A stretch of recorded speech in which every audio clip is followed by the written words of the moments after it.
Yeah, so this is the progress we've made. Previous video, we showed you all the rot for the bottom sill plate down there.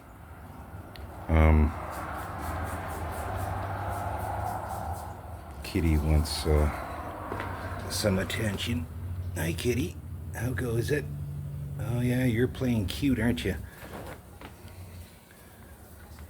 That's what he does, draws you in to be cute, and then just freaking, he'll claw you, bite you.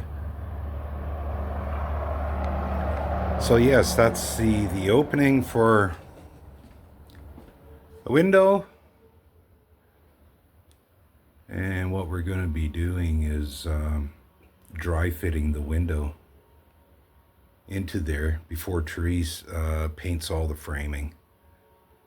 And yeah, you always should put your bottom plate for your window support on an angle, just a slow pitch outwards, 1 degree or something, like 2 degree.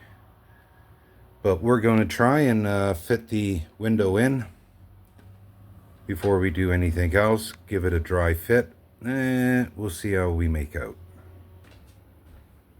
Now, here we come with the window. This is a dry fit.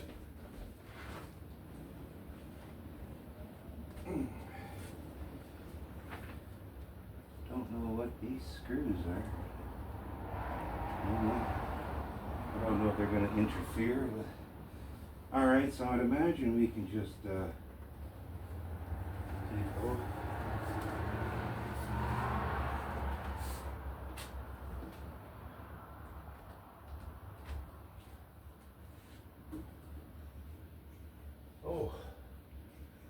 right, push it right against the. Good.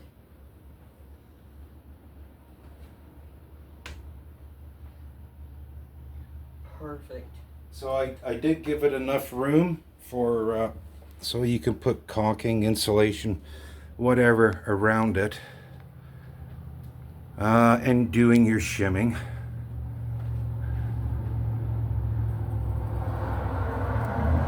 It's about a 1/4 inch either side for clearance. That's enough for shimming. And then you shim the bottom of your window down there. You don't put screws into the base of, you don't put screws that way. There's 3 that go in the sides, 1, 2, and 3. You don't put screws in the top. Yeah, lots of room up there to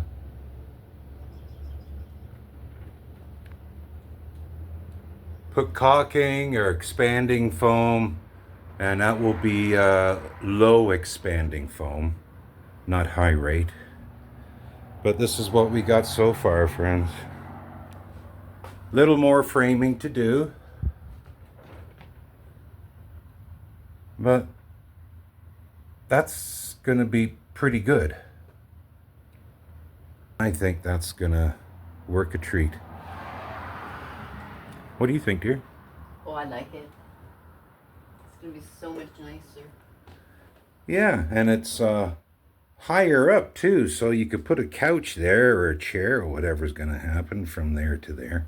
Yeah. You know, and you can still maybe get on your knees on the couch and still be able to lift that comfortably. And we're going to continue and finish some framing, but the outside of this wall is a nightmare. There's so much rot. This is an east wall. Out here where we are, we either get a west wind or an east wind, and most of the time it's an east wind that comes from that direction and just pummels us on this wall. Especially with the bare field behind us. Yeah, so we get it quite a bit here. All right, just a little video, a little catch-up video. And ta-da! And remember, we spent all winter like that with a piece of vapor barrier on the outside and one on the inside and a chunk of quilt. So we're going to continue. Oh yeah, I got to find my 4-foot centers now for drywall. Don't forget, like, this is not a fresh construction, guys, just in case you're new to the channel. This is a repair job on an 1870s house. Well, we're just going to show you a little bit of update on what we've been up to. The last video in regards to renovations was about fixing this rot, the dry, wet rot that we had down there. I might drop a link in the description if you're not familiar, and if you want to look at it, that's cool. As you can see, we've got all the 2x6 studding in. And I scabbed everything to existing healthy wall joists, studs. And that's the opening there for the new windows. There's a video about it too. Going down to London and getting those windows. That was a good day out. But as you can see, everything is framed. It might look a little bit wonky up there because the top frame that was up there already was a little bit wonky. So that's not the one that matters. The one that really matters is this one here. That's the important one. I tried to ladder it and stuff, but I'm no professional framer, as you can see. But it's all solid. I don't use nails, I use screws. Everything's drawn together nicely with screws. Because the cool thing about doing this is that if you are using screws, you can reverse them out if you've made a mistake or something's not quite right. Yeah, we painted the inside of the window opening with the same color that the sidings is on the back of the house and will be everywhere else. Started to run the wiring for some outlets. Got one mounted there and goes through, and this one here. So now I have to put a hole in there and over there and continue the run, but I'm not going to do that just yet because this window here is going to need a lot of help. The same thing as what we're done here. I don't see the amount of rot here on this sill. That looks semi-healthy. That's a blessing.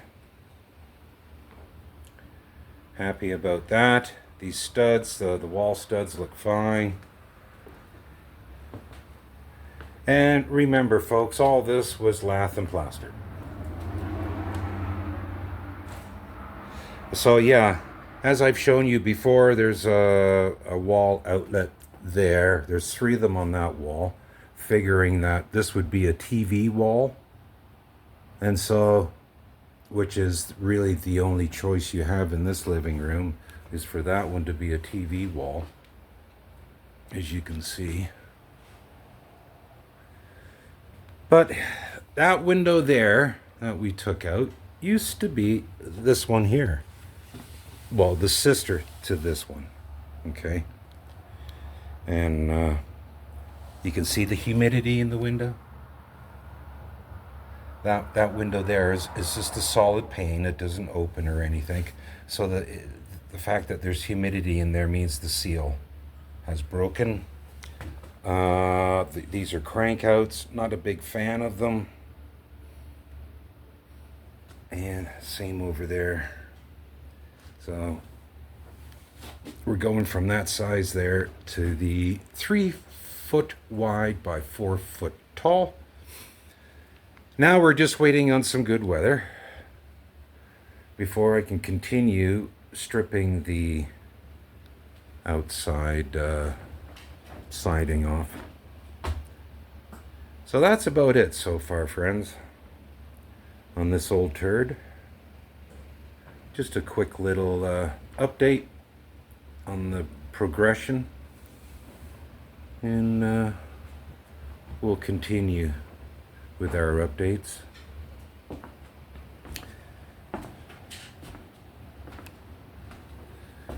Oh, Teresa's come in. And are you making coffee? Yes, would you like one?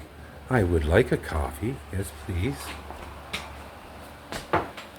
What's going on, kitty? Oh, there he goes. Oh.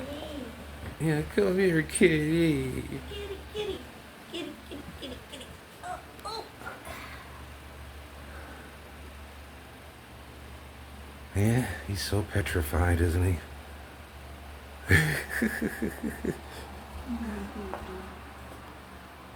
here we go. The scaredy cat part. Is he scared? Yeah.